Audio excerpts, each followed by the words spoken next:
কি বিভৎস দুষ্টুমি চলছে। সোফার কভার টাভার দেখুন সরিয়ে, পর্দা সরিয়ে, একটা খুদে আমার কোথায় গেল, এই যে দেখুন দেখুন, সবাই দেখো কি বদমাইশি, কি বদমাইশি দেখুন।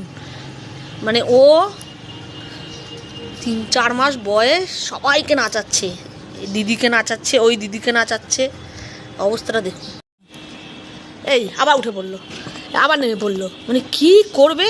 আর ওর বর এসছে, হচ্ছে ওর জন্য বউ আনা হয়েছে, বউ বালিকা বধূ অবশ্য, বর দেখছে। দেখুন এ দেখুন দেখুন দেখুন, মানে বদমাইশের তো একটা থাকে, মানে কি করবে ও কিছু বুঝে উঠতে পারছে না। এই কি করবে বুঝে উঠতে পারছে। সোফার এগুলো কামড়ে, মানে কি খেলার মুডে দেখে ওর বর উঠে পড়েছে। ও ঘরে একদম কাণ্ড নৃত্য চলছে, আমার বর খুঁজছে, তার মানে আমার বউ এখানে। অবস্থাটা দেখুন, এই চলছে আমার ঘরে।